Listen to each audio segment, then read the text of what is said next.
dalam rangka meningkatkan pendapatan daerah melalui transfer pusat ke daerah, dalam hal ini terkait dana bagi hasil pajak dan bukan pajak, dana alokasi umum dan dana alokasi khusus, serta dana insentif daerah Provinsi Maluku yang berpotensi meningkatkan pendapatan di daerah, maka dilaksanakan pertemuan untuk membicarakan terkait koordinasi dan sinergitas program antar OPD lingkup pemerintah Provinsi Maluku maupun instansi vertikal pusat, baik kementerian maupun lembaga yang ada di Provinsi Maluku.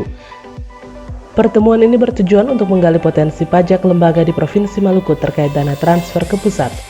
Pertemuan dilaksanakan pada hari Jumat 26 Februari 2021 bertempat di Hotel Bis Ambon yang dipimpin oleh Sekretaris Daerah Provinsi Maluku Kasrul Selang STMT dan Kepala Badan Pendapatan Daerah Provinsi Maluku Dr. Jalaluddin Salampesi SPI MSI serta dihadiri oleh 19 instansi terkait lingkup pemerintah Provinsi Maluku.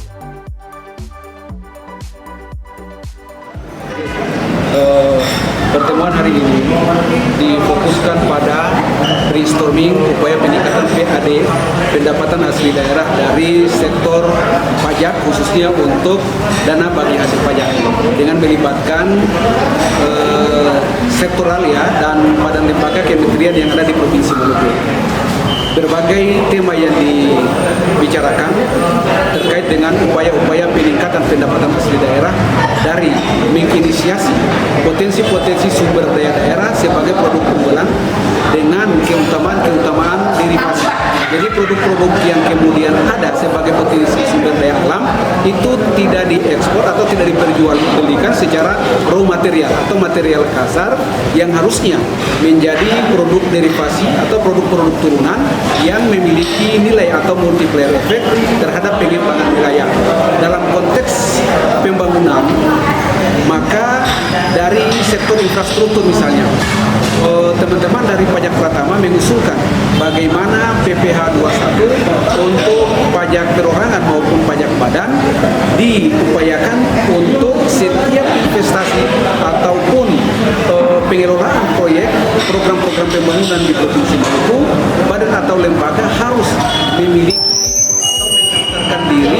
mendaftarkan lembaganya di Pajak Pratama dengan NPWP khusus bila contohnya bila perusahaan itu dari Jakarta telah memiliki NPWP Jakarta tetapi diperbolehkan untuk proyek atau program yang dikerjakan didaftarkan untuk NPWP-nya di lokasi setempat.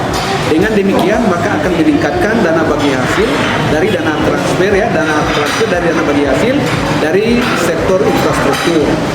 Hal lain yang kemudian menjadi perbincangan kita adalah upaya-upaya pengelolaan sumber daya alam.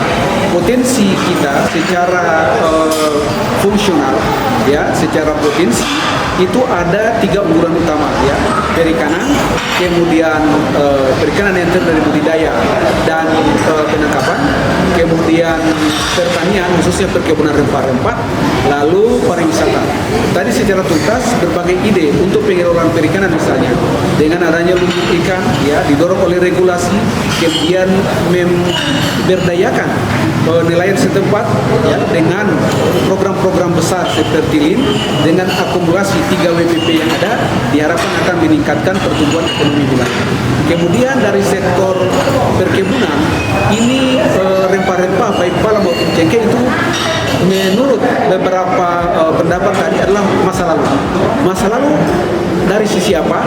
Dari zaman Belanda sampai sekarang ekspor kita tetap sama, yakni raw material. Kita panen cengkeh, kita produk di sini kita jual. Belum ada upaya-upaya yang dilakukan oleh daerah untuk derivasi produk turunan dari cengkeh atau pala dimaksud.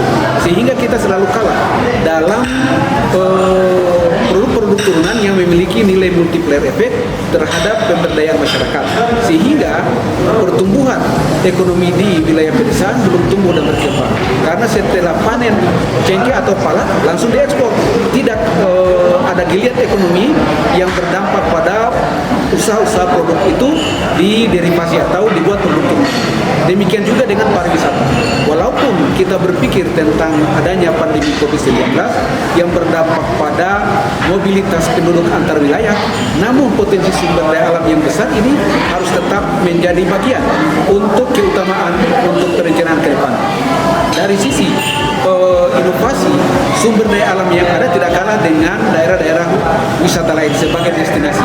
Untuk itu kita akan upayakan berbagai regulasi ya melalui informasi yang akan kita pasarkan baik melalui media sosial ataupun media-media komunikasi yang lain, sehingga satu mekanisme yang akan memunculkan produk-produk hukum, produk-produk yang menunjang pertumbuhan ekonomi wilayah khusus Maluku untuk mendorong peningkatan PAD akan tetap kita utamakan.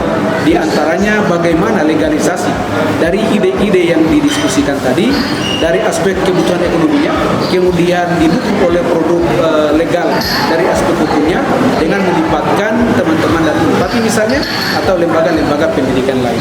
Itu beberapa poin penting yang kemudian menjadi pembicaraan kita. Tapi hal utama yang belum kita sentuh dalam diskusi tadi adalah kerjasama antar wilayah. Karena PDB kita ya untuk Maluku dan Papua itu 2,17% kontribusinya ke nasional. Artinya kita sangat rendah. Kenapa? Karena kita multiplier efek terhadap potensi sumber daya alam belum terkelola dengan baik. Produk-produk turunan, industri belum kita kembangkan dengan baik. Itu beberapa hal penting yang menjadi bahan diskusi dan akan kita kembangkan ke depan. Terima kasih.